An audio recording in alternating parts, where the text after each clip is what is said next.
Bom, a gente já está acostumado a usar arrays e listas ligadas para organizar dados, certo? São a nossa base. Mas e se a gente pegasse essas estruturas e adicionasse uma única regrinha? Uma regra que muda completamente a forma como a gente interage com elas. É exatamente isso que vamos explorar hoje.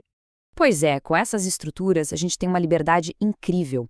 Dá para acessar, inserir, remover dados de qualquer posição que a gente quiser. É uma flexibilidade total. Mas e se a gente impusesse uma restrição? E se de repente a gente só pudesse adicionar ou remover itens de um único lugar? Essa simples regra, essa limitação, cria uma estrutura de dados nova e incrivelmente útil: a pilha ou stack. Então, o nosso roteiro de hoje é bem direto. Primeiro, vamos definir o que é uma pilha. Depois, desvendar sua regra de ouro, a tal da LIFO. Em seguida, vamos ver como construir uma na prática, usando arrays e listas ligadas. E claro, o mais importante, entender por que elas são tão fundamentais na tecnologia que a gente usa todo santo dia. Ok, vamos começar pelo começo. Afinal, o que é exatamente uma pilha? A melhor analogia é a mais literal possível, uma pilha de pratos. A gente só pode pegar o prato que está no topo.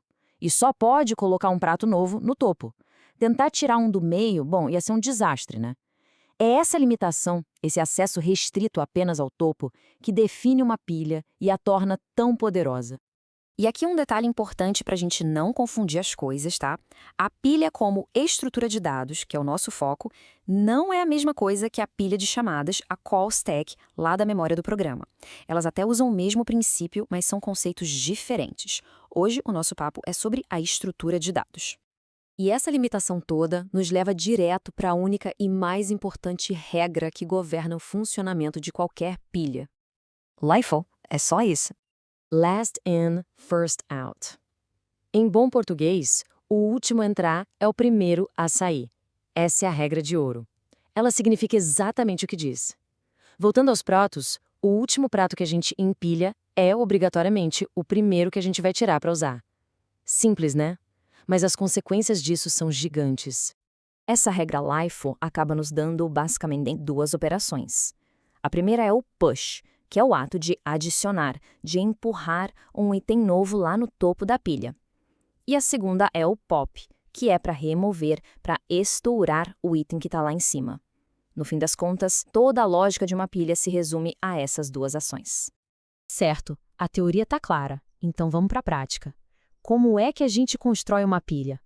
A primeira forma é usando uma estrutura que a gente já domina, os arrays. Para montar nossa pilha com um array, a gente só precisa de duas coisinhas. Primeiro, o próprio array, claro, com um tamanho fixo para guardar os dados. E segundo, uma variável que vamos chamar de top. Ela vai funcionar como um marcador, sempre apontando qual é o próximo espaço livre lá no topo. Então, vamos ver a operação push em ação. Começamos com uma pilha vazia e o nosso marcador top está no 0. Aí a gente faz push 28. O número 28 entra na posição 0 do array e o top avança para 1. Agora, push 33. O 33 entra na posição 1 e o top, claro, avança para 2. E assim por diante. A cada push, o elemento é adicionado onde o top aponta e o marcador sobe uma casinha, já preparando o espaço para o próximo. É um processo bem direto e eficiente. Colocar itens é fácil, mas a parte realmente genial é como a gente remove os itens. Com a operação pop num array, a gente na verdade não apaga o dado. A ideia é bem mais simples, é só fingir que ele não está mais lá. Olha só que interessante, para fazer o pop, a única coisa que a gente faz é diminuir o marcador top de 3 de volta para 2.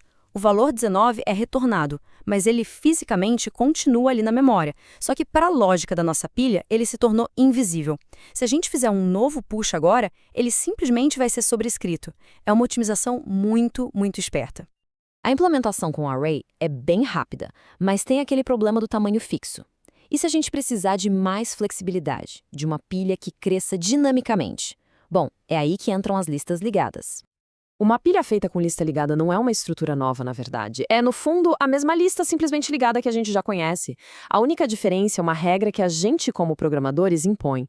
Todas as inserções e remoções acontecem só e somente só na cabeça, no head da lista. Fazer o push numa lista ligada exige uma pequena coreografia com os ponteiros. Primeiro, a gente cria o nó novo. Segundo, a gente faz o ponteiro next desse nó apontar para a cabeça atual da lista. Esse passo é fundamental para não perder o resto dos dados. E por último, a gente atualiza o ponteiro head principal para que ele aponte para esse nó que acabamos de criar, que agora é o novo topo da pilha. O POP também é um processo bem delicado. Primeiro, a gente precisa guardar uma referência do segundo nó da lista, senão a gente quebra a corrente e perde tudo. Depois a gente pode liberar a memória do nó que está no topo, o head atual, e por fim, o ponteiro head principal passa a apontar para aquele segundo nó que a gente salvou. Pronto, ele foi promovido e agora é o novo topo. Muito bem, já entendemos o que é uma pilha e vimos como construir de duas formas diferentes, com arrays e com listas. Agora, para fechar, vamos comparar essas duas abordagens e responder a pergunta final: por que isso tudo realmente importa? A escolha entre usar um array ou uma lista ligada se resume àquele trade-off clássico da computação. A versão com array é estática, super eficiente em memória, mas o tamanho é fixo. O desafio é só gerenciar aquele índice, o top. Já a versão com lista é dinâmica, flexível, cresce o quanto for preciso, mas cada nó tem um custo extra de memória. Aqui o desafio é gerenciar o ponteiro head direitinho. A melhor opção vai depender sempre do problema que está sendo resolvido. E aqui está o grande final, a revelação. O padrão LIFO está em todos os lugares. Pensa só, toda vez que usamos o botão voltar no navegador ou o famoso Ctrl+Z, o que está rodando por trás é uma pilha. O último site que visitamos é o primeiro a ser removido do histórico quando apertamos voltar. A última ação que fizemos é a primeira a ser desfeita. Agora que o padrão LIFO ficou claro, a pergunta que fica é: em que outros lugares do nosso dia a dia digital esse comportamento aparece? Vale a pena observar.